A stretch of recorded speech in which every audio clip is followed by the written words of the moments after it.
The subject property and surrounding adjacent properties are zoned CD Commercial Downtown. The applicant requests approval of a variance to eliminate the front setback along the south property line to 0 feet.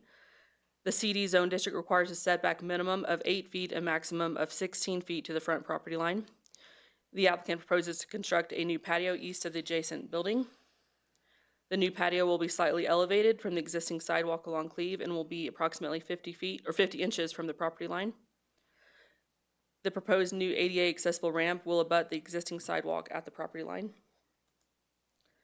Here's a site plan showing the proposed patio and ADA ramp. The darker areas represent shade sails. Moving on to the review criteria for variances. Special conditions exist due to the small lot size and topography. The property's proximity to a rocky hillside significantly limit the beneficial use of the property without approval of the requested variance. Review criteria 2A, there may be beneficial use of the property without the variance. There is a temporary patio in use, but the applicant wishes to improve the use by constructing a permanent and higher quality patio with ADA access to the existing sidewalk. The patio location is restricted toward the front of the property. Moving the patio back would be a substantial cost due to the need for bedrock removal. This could also pose a safety risk for the building situated on the slope above. This photo facing northwest shows existing building and the temporary patio.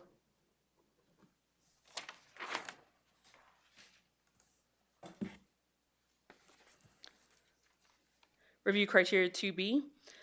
Although the rules of measurement outlined in section 1.9 of the Estes Park Development Code would permit the patio and ramp to encroach up to 67 inches and 2 feet respectively into the setback, a variance for a 0 foot setback is substantial.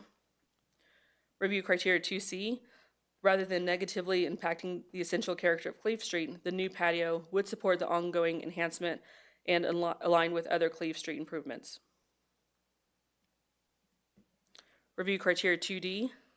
The proposed patio and ramp have been designed around existing services, ensuring that the variance will not impact public utilities.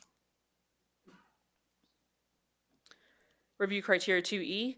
The applicant and or its forebears have owned the property since 1989, likely unaware of the setback requirement. Review criteria 2F. A variance is the only method of relief for this request. I'll skip review criteria 3 through 6 since they are not applicable. Review criteria 7 pertains to whether the proposed use is permitted by right. The proposed patio use is classified as eating, drinking establishment with outdoor seating or food service. This use is permitted by right in the CD zoning district. And the one final item under review criteria, under number 8, the Board of Adjustment may choose to impose conditions when approving a variance. Staff has no recommendation for conditions of approval. The general notice provisions outlined in section 3.15 of the Estes Park Development Code were followed. At the time of this presentation, no public comment has been received. Staff recommends approval of the proposed variance described in the staff report with the front setback consistent with the site plan. If approved, the variance would allow the applicant to construct a permanent patio with access to the existing ADA accessible ramp along the sidewalk. And that concludes my presentation. Here are some sample motions to consider. The applicants are here as well. Thank you. Do you have any questions? No questions. Are you aware of whether there was a permit pulled for the posts and electrical work that are already there? So for electrical work, that type of permitting doesn't go through the town, it goes through the state. So I'm not aware if any permits for that were pulled. Okay, thank you. I think we're done. Okay. Anybody in the public or applicant? Sure. State your name. Good morning, Steve Lane, Basis Architecture. I just want to make a couple of quick points.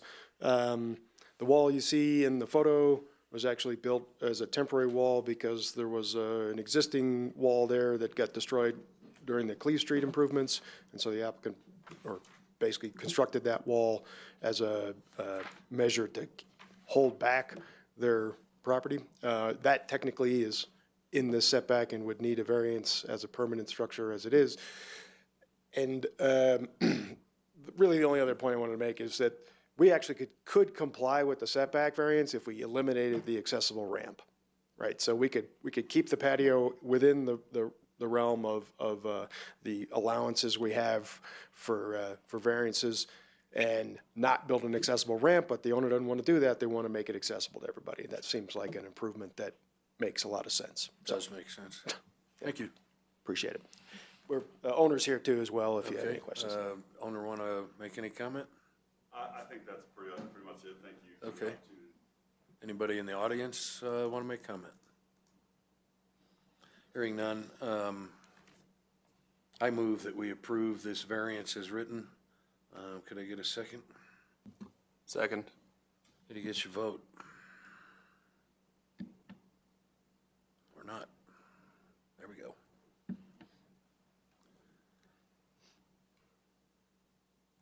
I pass unanimously.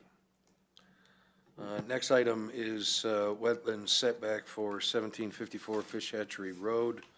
It has been requested to continue to the next scheduled meeting.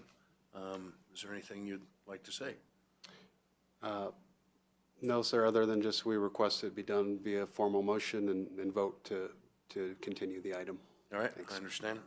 I move that we continue this to the next scheduled meeting. Can I get a second? Second. Can I get your vote?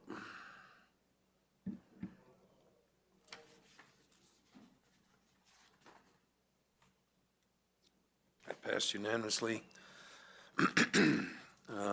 Reports or discussion items? Mr. Chair, board members, let's see. Well, you'll have one item for your March 3rd meeting, this item that you just continued. The next item, new board member interviews, that we're actively recruiting right now. That closes February 9th. Hopefully we'll have an applicant or two, someone soon to join the both of you at the dais. That'd be great. Do you have any applicants yet? I believe hopefully we should have at least one. That'd be good. All right, anything else? No, sir. All right, this meeting's adjourned.